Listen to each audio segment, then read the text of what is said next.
a protracted crisis in this union, in which we petitioned the Honorable Minister for Labour on the need to comply with the agreement reached with the other group of Simon and Chavez.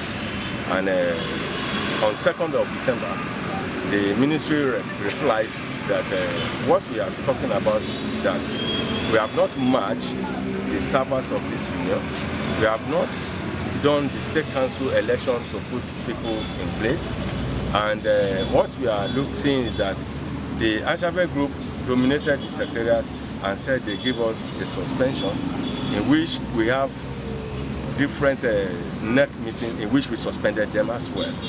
But the minister said no suspension from both sides. All of us will go back within 1 month.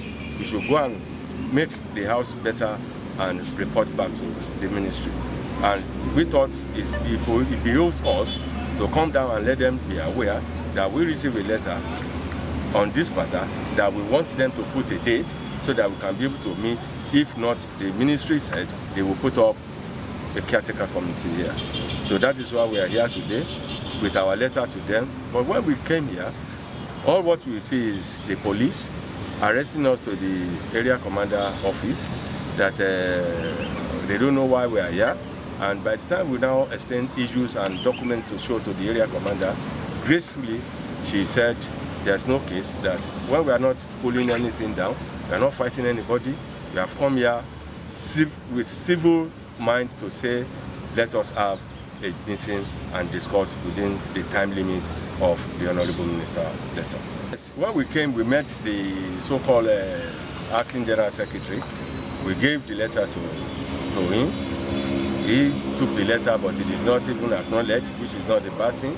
But all what we are doing is that we want to make sure that we work with the time limit of the Honorable Minister, that we should meet within 1 month and resolve this matter.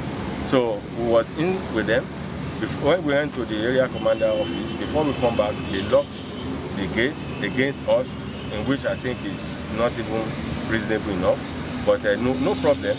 All what we know is that the truth must be told, and we have done the best to make sure that the ministry will be sure that we have obliged strictly with the directive and instruction given to us, and we are hoping very soon that they will get back to their senses and let us see how best we can resolve the crisis on ground.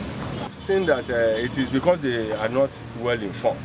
That is what causes all these things. And in due course, they have a police they posted there to guide the place. There's one sitting around there.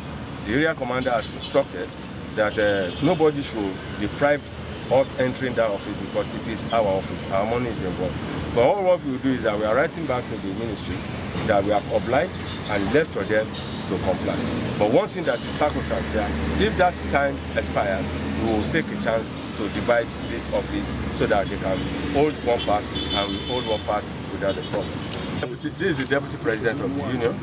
Yeah. And this is the national trustee of the union, and so many other national officers. This is the general secretary. That's the general secretary. They close the gate, but we will not want to really breach any rule.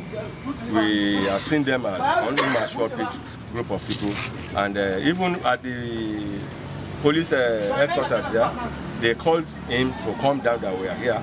He couldn't come.